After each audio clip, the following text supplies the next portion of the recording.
This is Dr. Jack Barnathan, and I am thrilled to be with my dear friend, one of the most remarkable people I have the honor to work with, Dr. Joanne Hubley. Dr. Joanne, it's great to be with you today.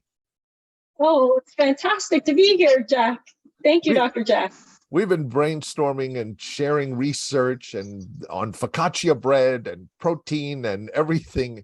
And one of the goals that we've spoken about in our last video, our last interview, we talked about getting to the other side of the river, that there are goals on the other side. There's a life on the other side of the river. We really do want, and unfortunately we hold ourselves back from. And the last thing Dr. Joanne and I were talking about was in the gym spotting. Dr. Joanne is an athlete, a multi-sport athlete. Aside from being one of the top sports doctors in the world, the developer of Leva, her system, her center in St. Catharines, Canada. Yes, it's worth flying to, where you have this remarkable support.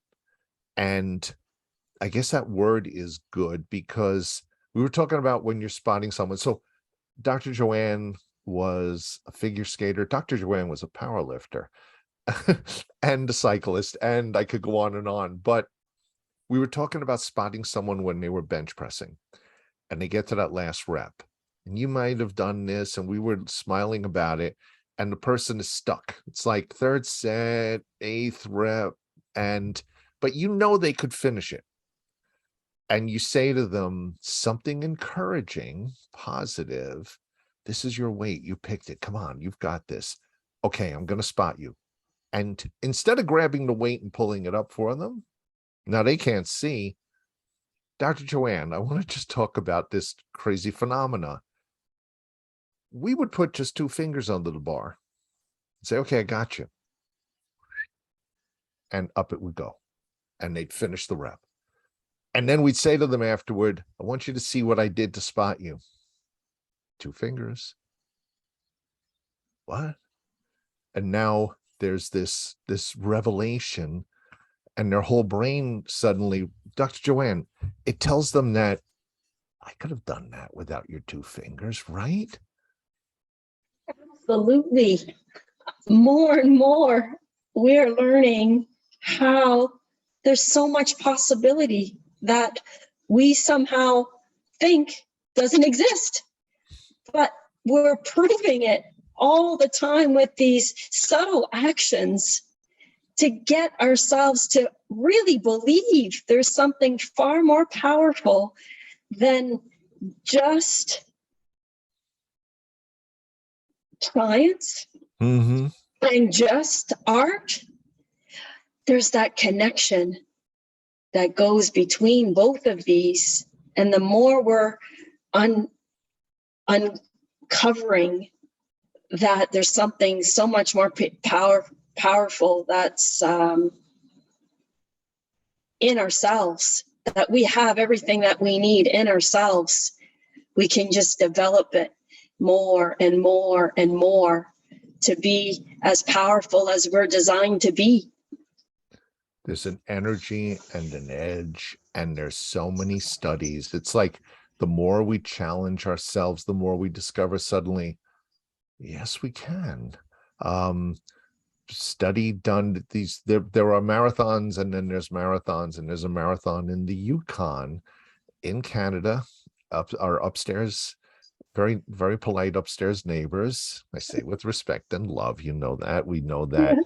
But there's this Yukon marathon, which it's in the most brutal weather. They literally warn, they have like these books they give people when you sign up. Okay, what to do if you encounter a polar bear, what to do if you encounter a buffalo, bison. And like one right at the finish of a race, there were a bunch of bison on the road, and they just wouldn't move.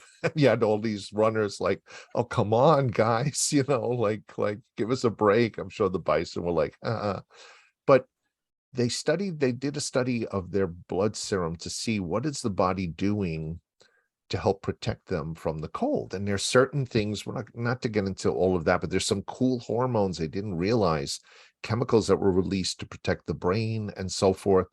because your body's always, it doesn't quite understand you're doing this for fun. It thinks if you're running in really cold weather, you're running from a polar bear or something. It's survival. But one of the coolest hormones we've discovered the last 20 years, brain-derived neurotropic factor, BDNF, which athletes can release under certain circumstances, which enhances growth, muscle growth, performance. It actually is released, but not just by the brain, but by the muscles themselves. And they studied the quadriceps, and they said the quads are producing a hormone that preserves and grows muscle, but also protects the brain. Dr. Joanne, like, okay, we get crazy. I mean, this is like Alice in Wonderland going through the looking glass, right? You know, like how the heck you got to change the name of the hormone from brain derived to super cool Yukon hormone. Right? That's protecting the brain. Yeah. Yeah. And our body, there's that potential. You know, you said something, Joanne, last time we was talking, you used the word hope. And Dr. Joanne said it, and grace.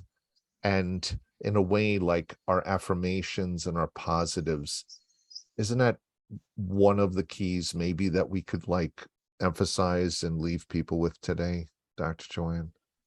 Certainly. Never, ever give up.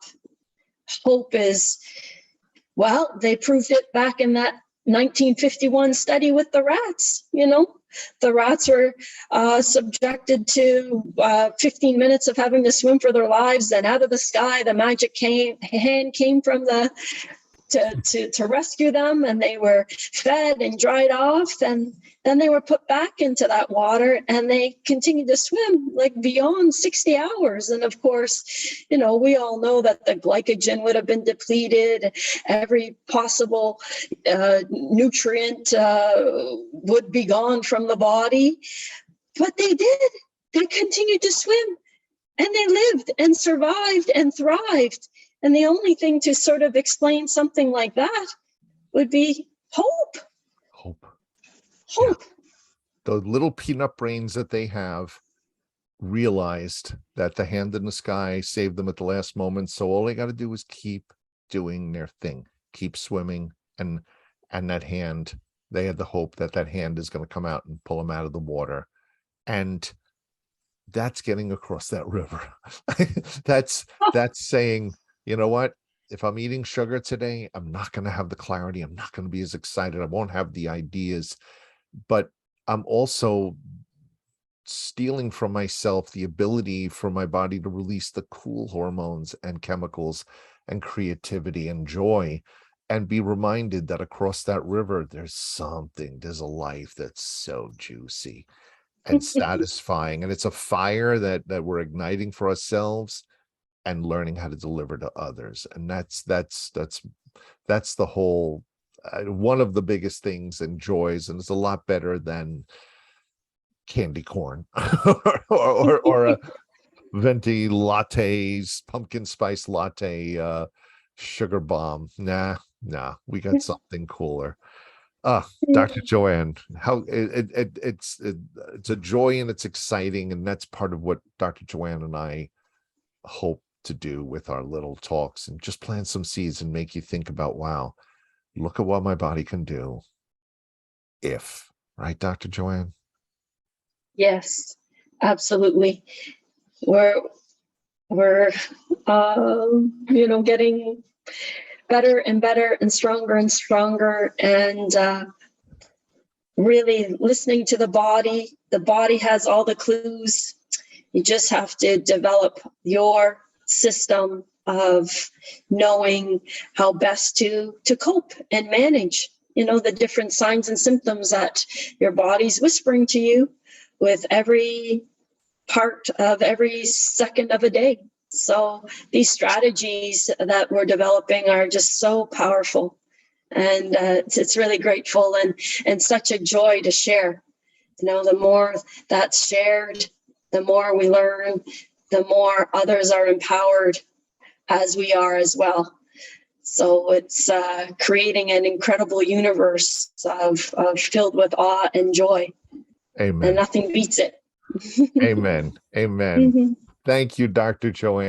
Joanne Hubley, and I, Dr. Jack Barnathan. Thank you so much, Dr. Joanne. Thank you.